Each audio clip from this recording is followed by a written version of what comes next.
Have you ever wondered what turns a man into a legend?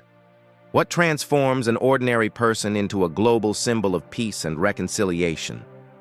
Today, we're diving deep into the life of one of history's most iconic figures, Nelson Mandela.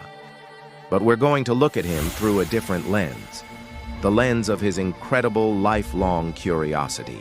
Most of us know the headline story, the anti-apartheid revolutionary, the political prisoner who spent 27 years behind bars, and the first democratically elected president of South Africa. But what was the engine driving this extraordinary journey? It was a relentless, unshakable curiosity. From his earliest days in the rural village of Kunu, young Rolihlahla Mandela was full of questions. He was curious about the stories of his Thembu ancestors, about the ways of the world beyond his village, and about the injustices he saw beginning to take shape around him. This curiosity wasn't just a fleeting childhood phase, it became the cornerstone of his character. When he moved to Johannesburg, he didn't just see a big city. He saw a complex web of laws, cultures, and power dynamics that he needed to understand. His curiosity drove him to law school, not just for a career, but to unravel the very legal system that was being used to oppress his people. He asked, how does this work? And more importantly, how can we change it? It was this intellectual curiosity that armed him with the tools to challenge the apartheid regime on its own terms. Then came the long, dark years of imprisonment on Robben Island. You might think that a prison cell would be the end of curiosity, a place where the mind shuts down. But for Mandela, it was the opposite. The prison became his university. He was curious about his fellow prisoners, learning their stories, their languages, and their political ideologies.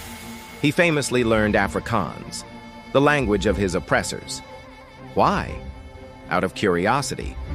He wanted to understand their mindset, their fears, and their humanity. He believed that to make peace with an enemy, you must first understand them.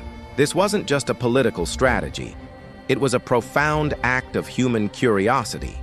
This relentless questioning didn't stop when he walked free. As he faced the monumental task of uniting a deeply divided nation, his curiosity led him to reach out to his former enemies. He famously invited his former jailer to his presidential inauguration and had tea with the widow of the architect of apartheid.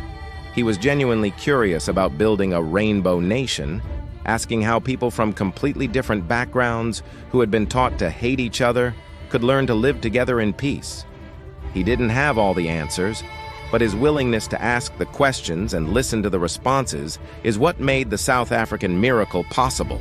Mandela's life teaches us a powerful lesson. Curiosity is not just about learning facts, it's about empathy. It's about the desire to understand the world from another person's point of view.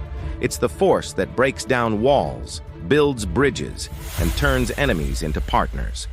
So, the next time you face a challenge or encounter someone different from you, channel your inner Mandela. Ask questions. Be open. Be curious. It might just change your world, and maybe the world around you. Thank you so much for joining me on this journey into the mind of a true giant. If you found this story as inspiring as I do, please hit that like button, and don't forget to subscribe for more stories that look at history from a new perspective.